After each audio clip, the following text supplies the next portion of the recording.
It's not so easy to do that when you like something like stress, for example. You can't just say, well, just don't be stressed. Like be calm. It's like the teachers used to tell us when we were kids, wipe that smile off your face. That's like an invitation to keep smiling even Like more. in general, when you tell someone to calm down, that's generally not a good strategy. Yeah, exactly. You make them more stressed. Like calm down, just calm down, calm down. Yeah. Doesn't work with the kids, doesn't work with adults. So there probably we need to sort of build more a perspective. I mean, there are techniques, there's breathing exercises people can do to calm down, there are relaxation techniques. These things are true. Yeah. There's choices we can make to do things that will calm us. We can also live in a healthy way, and even physically, I mean, we can just do exercise more and things like that. Definitely helps with stress.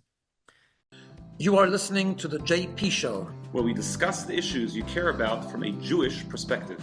I am Rabbi G, I am Rabbi Levi. and we hope you enjoy this episode.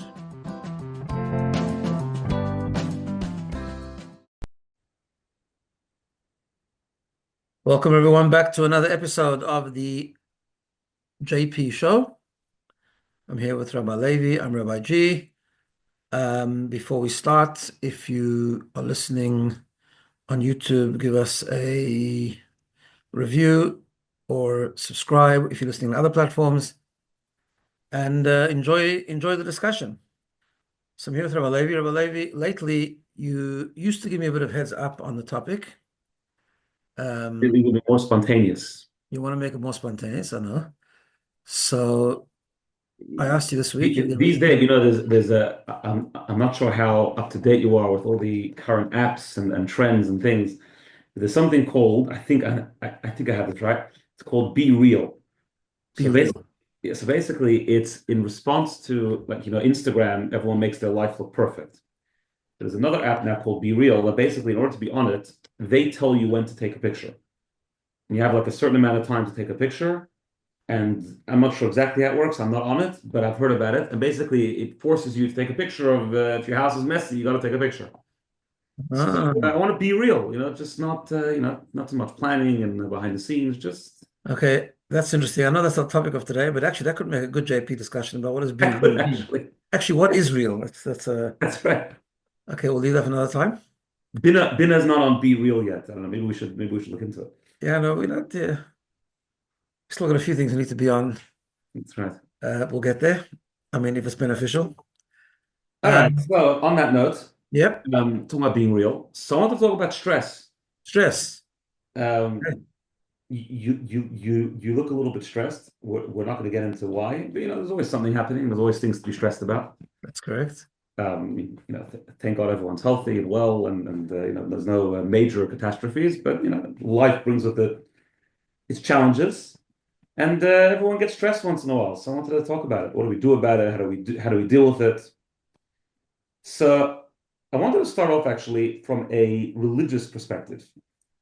Um, we obviously believe in God. We're religious people, and we try to live our lives sort of, centered around that belief. And we believe that God doesn't just exist somewhere in the heavens and created the world and left it thousands of years ago, but believe that God interacts with everything that happens in this world. It comes from God down to a leaf falling off a tree, as the famous idea goes.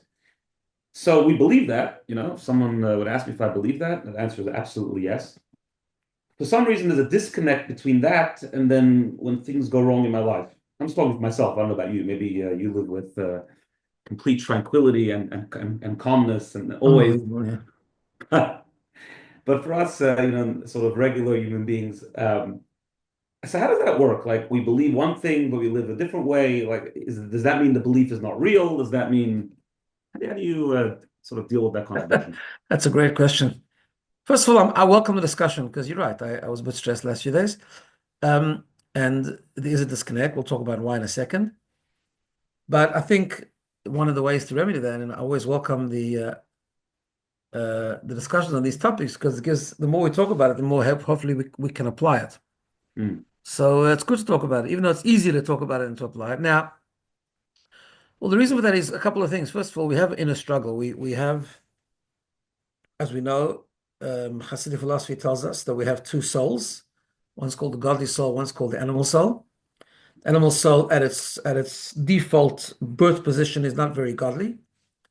It's very much into self and egocentricity and pursuit of pleasure, and is really concerned about the ego, concerned about the I, concerned about just having pleasure in the moment, right? Mm. Whereas the godly soul, of course, is the force within us that pursues selflessness, godliness, purpose, meaning, and so on. So that's already creates a problem because there's this inner struggle between us, and when you say we believe, who's the we? Yeah.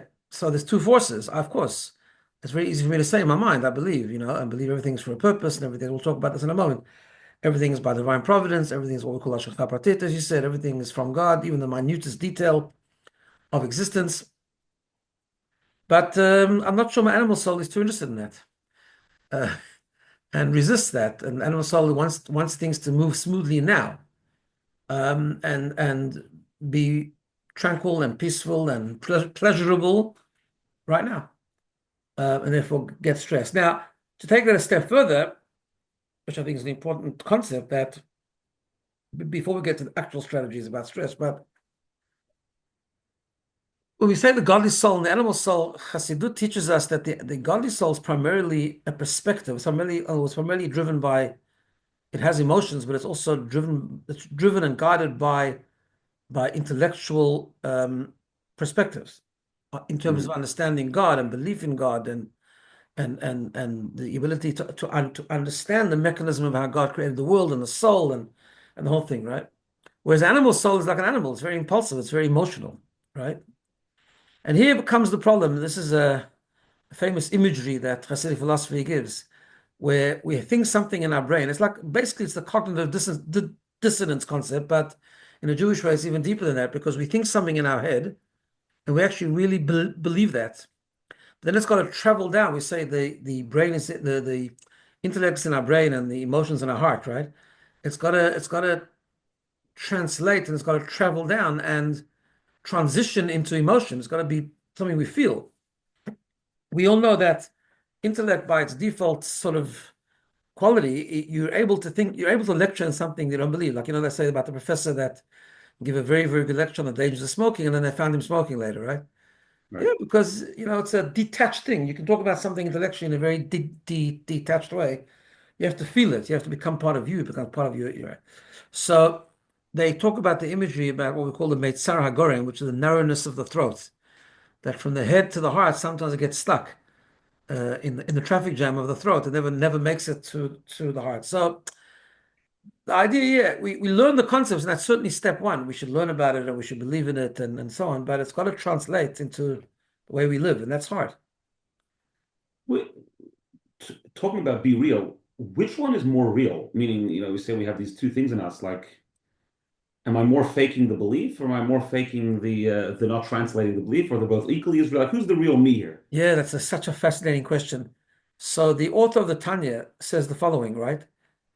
An interesting thing, and it's important for us to be aware of this. So deep down, if you want to talk about in the core essence of who we are, in our subconscious, in our depth of our soul, who we are the godly soul, right? However, here's the problem. In other words, that's why we say, even if a person strays and does anything wrong and rebels against God and all the rest of it, at the end of the day, God looks at us and he sees the real us. The real us is our godly soul. But here's the issue. That's true, but it's true in the core essence of who we are. But in our conscious day-to-day living, the way we live consciously day to day, actually our animal soul is more to us. Like when people say, I'm going to trust my truth or I'm going to trust my gut, that's always very dangerous because, first of all, who's the I here? What do you mean? My intuition. On a conscious level, these my's and I's and truths and all that kind of stuff normally actually is coming from the animal soul, not from the godly soul. So you have to be very, very careful, right? I'm not saying sometimes you can trust your gut, but on a spiritual level, it often comes from the animal soul, which is what makes your what you asked before more understandable because really on a conscious level, the animal soul seems to be running the show unless we proactively and consciously make an effort to control the animal soul and let it be under the guidance of the godly soul. But the default position is our animal soul sort of takes the lead on a conscious level. So I mean, this really leads to two discussions here. I mean, because this is true about any negative emotion. This could be true about anger, it could be true anything. This battle between our godly soul and animal souls. I guess there's a general question: how do we proactively make that our godly soul should be the pilot, the director, and then specifically, I guess everything has its own specific sort of strategy when it comes to being stressed and worried and sort of consumed with things going on.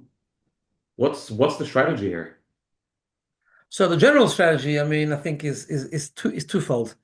And you know, I've talked about this on a Thursday morning a lot. So we as human beings, we operate on three levels: intellect, right? Um, Emotional, and then behavioral. Now, the one that's most difficult to change, which is probably the most important to change, is emotional. Mm, Not only difficult to change, it's difficult even to make a dent or to, because the emotions is where our personality expresses itself. It's very hard to change who we are, kind of thing, right? In personality wise. So what we do is we have to tackle it from both ends. So number one of the most important things is to learn, to understand the concepts. What is the animal soul? What is the godly soul?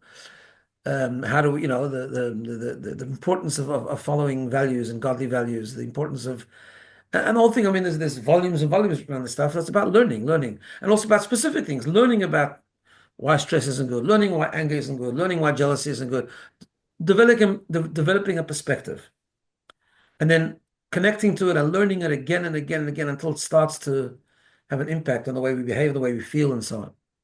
But there's also another way. The other way is an interesting one to attack it from the other end, which is action.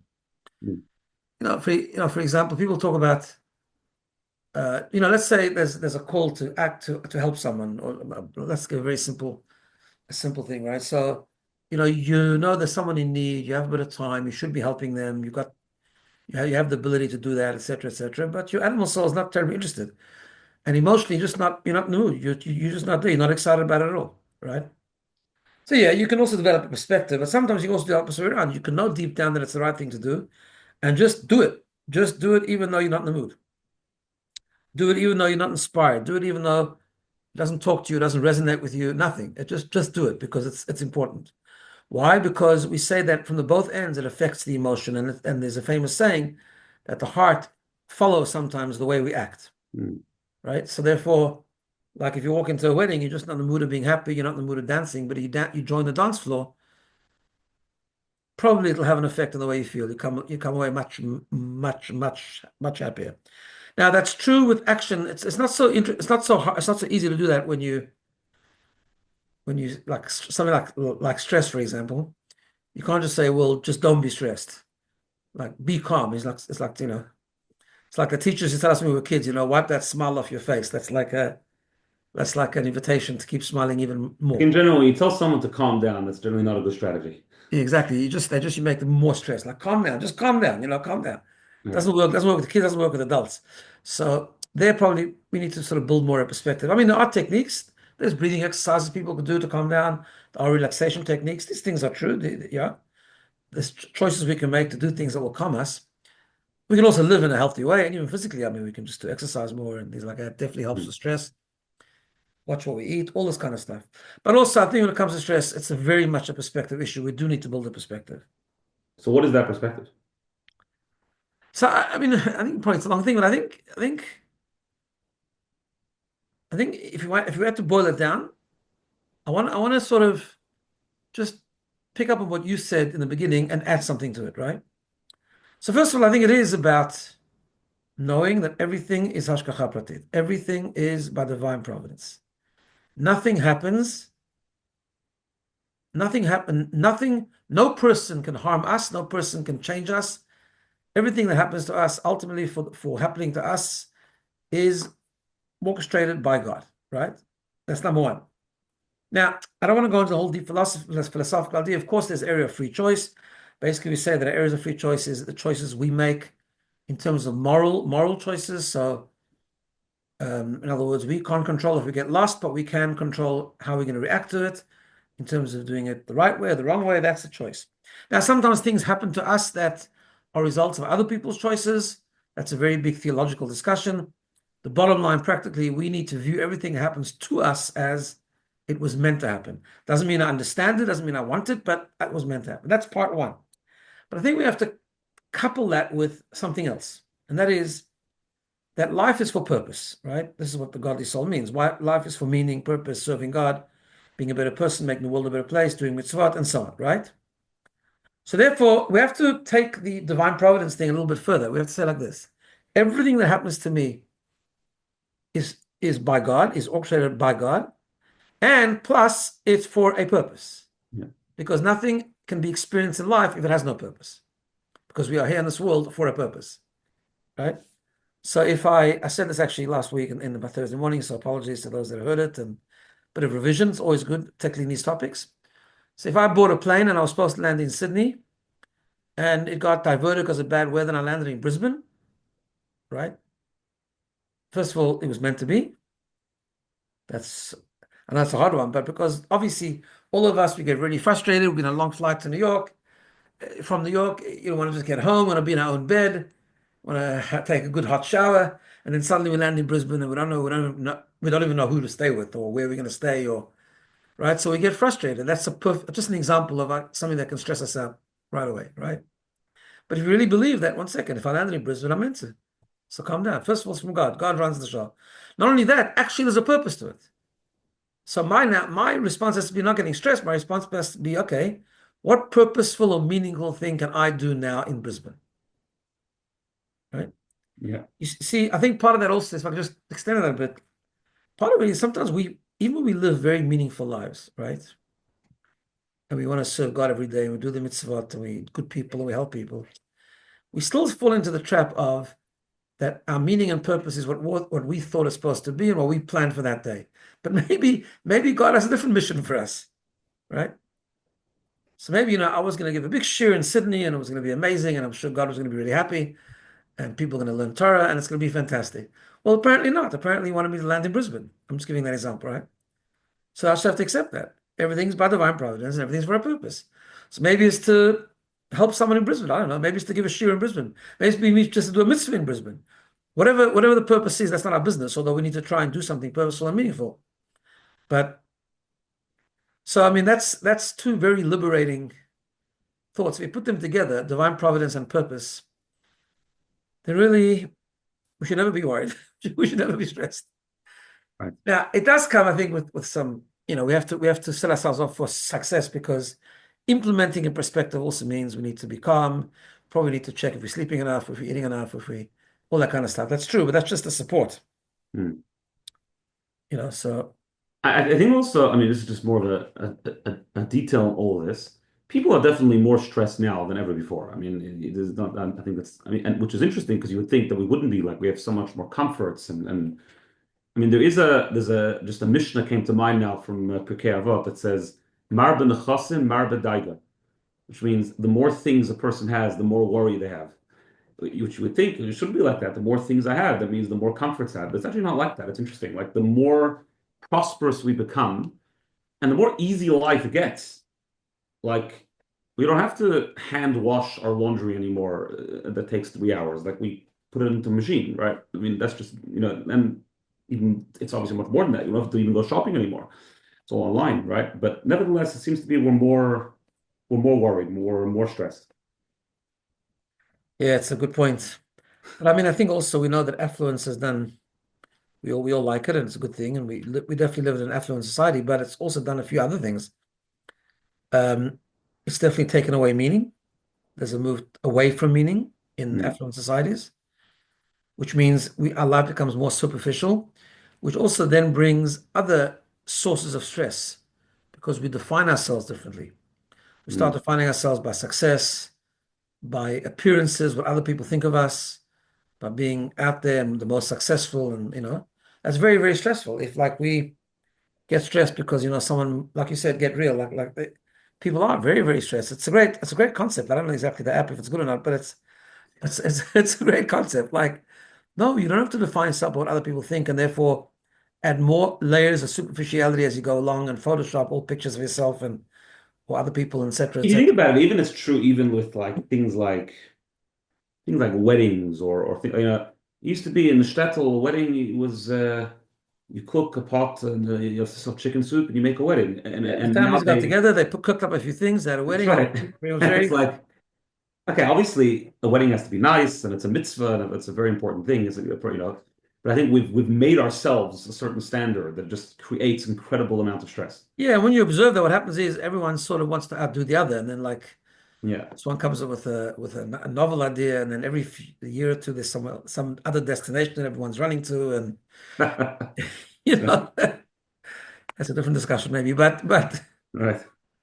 but it is that's yeah. So we need to think about that. So we pray that God should make us all comfortable, and we shouldn't take away what we have. But I think our role is to actually think about like what is it that defines me, because it all goes together. Like if I don't define myself by meaning and values and purpose, then I start defining myself about, how successful am I compared to other people, and that becomes very stressful. Yeah. All right, everyone, relax, take it easy. Maybe you shouldn't take it easy. I mean, that's actually a bad expression. You should be calm. We should be working hard. Taking it easy maybe is a wrong, That's is a a very very wrong. important point. If we can just add another thing, because we also have to look at stress a little bit differently. Stress depends what stress is. Stress actually itself is not such a bad thing, Mm, depending on because nowadays people are stressed when they have to work a little bit hard, right? all right. Being uncomfortable is not such a bad thing either. And we have to work Mm, hard. We're born to toil and we overcome struggles and internal struggles. And yeah, so a bit of stress is not such a terrible thing altogether, right. if it's for the right reason and driven in the right direction. So yeah, I think Should take it easy be is very happy and important. be calm and let God take the pilot seat. Good idea. All See right, everyone next everyone. week. Have a wonderful week.